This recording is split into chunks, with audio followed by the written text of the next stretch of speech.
Olá, povo de Deus, meus amigos do YouTube. É com prazer que estamos aqui para compartilhar mais uma palavra do Senhor nosso Deus. Nosso texto hoje está em Esté, capítulo 4, verso 13 e 14.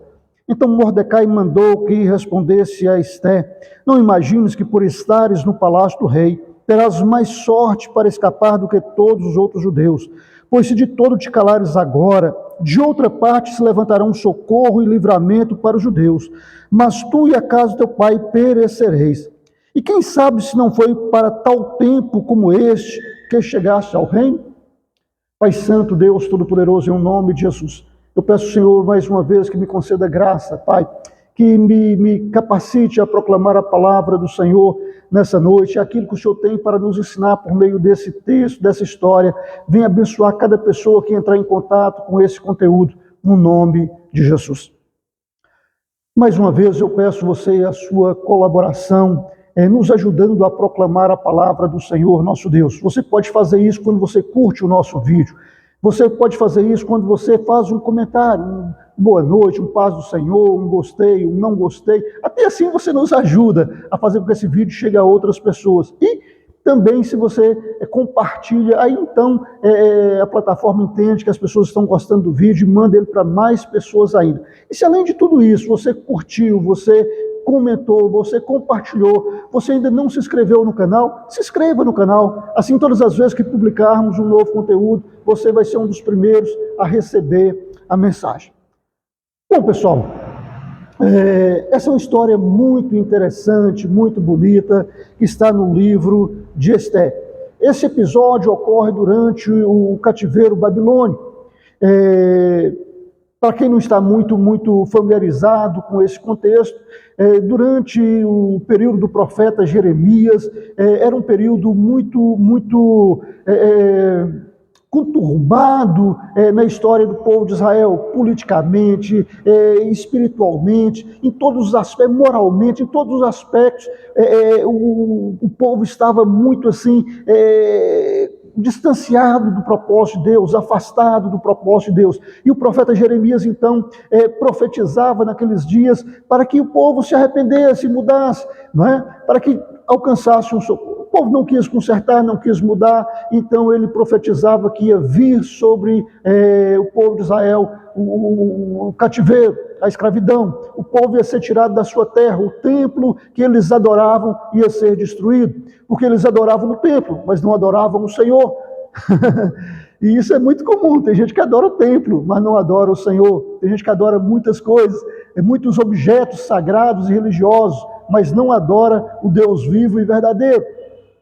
E Jeremias então profetizava que por causa daquela desobediência, por causa daquela rebelião, por causa daquela rebeldia, aquele povo ia ser tirado da sua terra e levado para o cativeiro em Babilônia, e lá eles ficariam durante 70 anos. Mas para nossa estranheza, que todos os profetas, quase que todos os profetas da época profetizavam o contrário. Não, Jeremias está mentindo, isso não vai acontecer, Deus não vai permitir que uma coisa ruim dessa aconteça. O povo pode ser rebelde, pode ser desobediente, mas Deus é bonzinho, Deus não vai deixar isso acontecer. E aconteceu conforme a palavra do Senhor, que estava na boca do profeta Jeremias. E o rei de Babilônia, então, entrou em Jerusalém e destruiu o templo, destruiu todos os palácios, destruiu todas as casas mais importantes da cidade, destruiu todo o muro que protegia a cidade, e ficou ali um pouquinho de pessoas, e no mais toda a nação, o grosso da nação, foi levada para o cativeiro babilônico. E quando o povo já estava no cativeiro babilônico, lá mesmo no cativeiro babilônico, os falsos profetas profetizavam para esse povo: olha, já Deus vai levar vocês de volta para Israel, logo Deus vai levar vocês de volta. E Jeremias então, falando da parte do Senhor, enviou uma carta, uma profecia de Deus para aquele povo: olha, não acredite nessas falsas profecias, o cativeiro vai durar 70 anos, portanto, orai pelo bem da cidade na qual vocês estiverem, porque o bem daquela cidade, a paz daquela cidade, será também a vossa paz. Dai as vossas filhas em casamento, os vossos filhos em casamento, levem as suas vidas normal aí, porque o cativeiro vai demorar ainda muito tempo. E esse episódio aqui da rainha Esté foi exatamente nesse período que o povo estava no cativeiro, já bem quase no final do cativeiro, mais da metade do cativeiro e tal. E aconteceu que os judeus estavam dispersos por todo o Império Babilônico, não é? E ali houve uma situação em que o rei da Babilônia lá, o rei dos médios, dos persas lá, que vieram depois do Império Babilônico, organizou então uma festa e deu um grande banquete, convidou todos os príncipes das províncias e todos para participar daquele momento, e a festa durou muitos dias. E o rei então mandou chamar a rainha, não é? Para que comparecesse diante dele, a rainha Vasti. Mas ela não se recusou, ela estava junto com muitas outras rainhas, muitas outras princesas, e ela, eu não vou fazer isso não, e tal, e não foi. E aquilo então foi um vexame para o rei, e o rei então buscou conselho com os seus conselheiros, o que se poderia fazer, e então veio o conselho para que ela fosse destituída da condição de rainha. E assim aconteceu então, Vasti foi destituída do posto de rainha. Depois disso, eles elaboraram como que um concurso, né, para escolher uma nova rainha. Então, fez um interdito, mandou carta para todas as províncias, para todas as cidades, todas as vilas, convocando moças, virgens, bonitas, para que pleiteasse ali, né, através desse concurso, o cargo de rainha. E muitas jovens foram apresentadas ali do rei, ele não gostou, até que ele viu então uma jovem judia muito bonita, despertou o interesse nele, e ele então conduz essa jovem então à condição de rainha. E essa jovem chamava-se Esté. Mas antes de Esté ir para participar desse concurso, ela ficava aos cuidados de um primo dela. Não é? O pai dela já estava morto, os pais do primo dela também estavam mortos, e ele era o mais velho ali da casa, então ele era o arrimo de família, e ela estava então sob a tutela dele. Não é? E nesse período, então, um dos oficiais do rei lá pediu autorização ao rei para exterminar o povo judeu que estivesse espalhado pelo reino, que era um povo rebelde, que era um povo desobediente, que era um povo que não acatava os costumes dos reis e daí por diante. E o rei então manda, né, sem saber que a sua esposa fazia parte desse grupo de pessoas, desse povo, permite então que ele exterminasse, mesmo porque para cada pessoa que ele exterminasse, ele prometeu fornecer uma certa quantia de dinheiro para os cofres reais. Aí, bom, então faz, então, nem conheço essa turma mesmo, acaba com essa raça aí, e eu vou ficar mais rico ainda. Não é? Mas aí Esté fica sabendo do ocorrido. Né? E Mordecai, que é o seu primo, então começa a jejuar, veste ali de pano de saco, se humilha e vai para frente do palácio, um lugar onde não podia ficar naquela condição. Né? E o pessoal enxotava ele de lá, ele voltava para lá, enxotava ele de lá, ele voltava para lá, enxotava ele de lá, ele voltava para lá. E Esté ficou sabendo daquilo, rapaz, o que está acontecendo? Por que você está fazendo um negócio desse? Você vai acabar sendo morto aí e tal. E aí ele explicou para ela, olha, tem uma lei que daqui a tantos dias vai ter o extermínio de todo o povo judeu. E isso aí foi orquestrado pelo oficial maior do rei aí, o Amã, e ele vai então destruir todo mundo. E tal, mas o rei não me chamou e tal, e tinha uma regra lá, que a rainha só podia ir na presença do rei, entrar, se ele estivesse numa determinada parte do palácio lá. A rainha só podia, não só a rainha, mas qualquer pessoa só podia entrar se fosse convocada pelo rei. E o rei estava lá naquele local e já fazia vários dias que ele não chamava a rainha. E ela falou, olha, mas se eu entrar lá, a lei diz que quem entrar lá sem ser chamado pelo rei vai ser morto. E aí então, o primo dela, então fala com ela isso aqui, olha, Então Mordecai mandou que respondesse a Esté, não imagines que por estares no palácio do rei terás mais sorte para escapar do que todos os judeus. Pois se de todo te calares agora, de outra parte se levantarão socorro e livramento para os judeus. Mas tu e a casa do teu pai perecereis. E quem sabe, se não foi para tal tempo como este que chegaste ao reino. Irmãos, eu gosto muito dessa palavra. Desde a primeira vez que eu li essa palavra entrou no meu coração.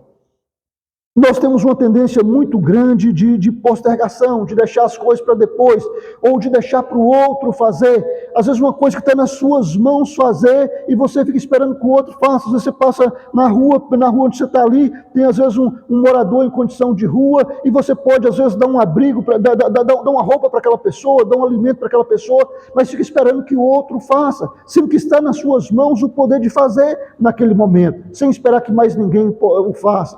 E então, a Esther então usou esse argumento: aí eu não posso entrar lá na presença do rei porque eu posso morrer. O primo dela então manda um recado desaforado: olha, não pense você que você vai escapar, só você vai escapar pelo fato de estar no palácio, não. Porque se todo o povo perecer, a culpa vai ser sua que não fez nada, não é? Então, dá o seu jeito aí. E se você não fizer nada, você será culpada e toda a casa do seu pai. Meus irmãos, o título para essa mensagem poderia ser Aproveitando as Oportunidades. Na vida nós temos muitas oportunidades. Oportunidades para dizer sim e oportunidades para dizer não. E é importante entendermos qual a oportunidade que estamos tendo e em cada momento dizermos o que é certo. No momento que é certo dizer não, diga não. No momento que te proporem alguma coisa que não é correto, não agrada a Deus, diga não.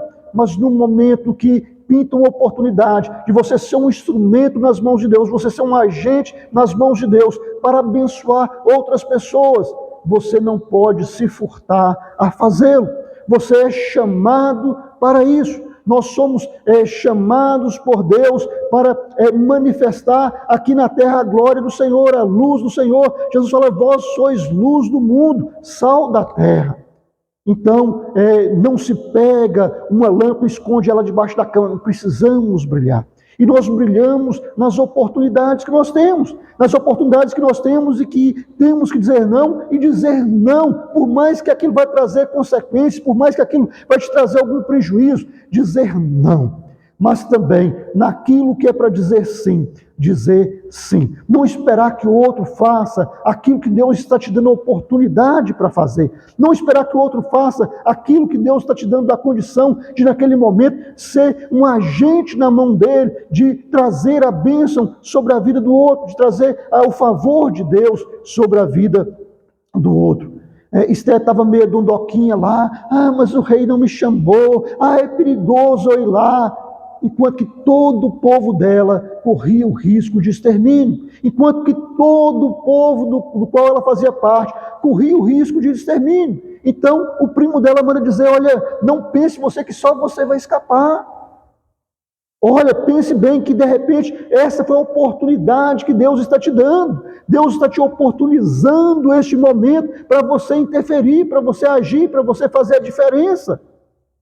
Então não fique esperando para os outros, para que o outro possa fazer. Certa ocasião Jesus estava com seus discípulos, o lugar já estava meio distante, já tinha muito tempo que aquele povo estava com Jesus, e Jesus fala com seus discípulos: olha, esse povo está com fome. E alguém fala: mas ainda que se tivesse, não precisaria não sei quanto de dinheiro para comprar comida para esse tanto. Jesus, porque dai vós mesmos a eles de comer.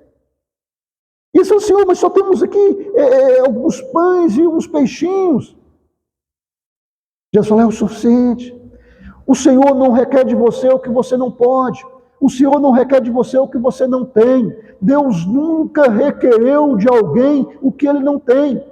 A palavra de Deus fala: quem primeiro deu a ele para que lhe seja restituído. Porque por ele, para ele são todas as coisas. Glórias sejam dadas eternamente a Deus.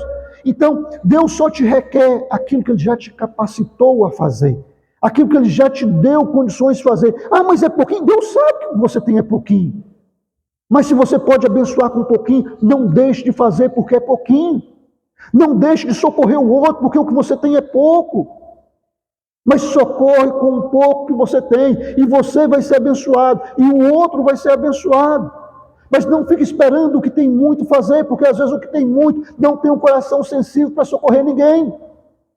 E Deus está despertando você, foi você que viu a situação, foi você que viu a oportunidade, foi você que está diante da situação, do problema, e você agora é o agente de Deus, que vai oportunizar para aquela pessoa o recebimento da bênção dos céus, do favor de Deus, da graça de Deus, e ele vai ser amparado, porque você vai ser o agente de Deus para ampará-lo.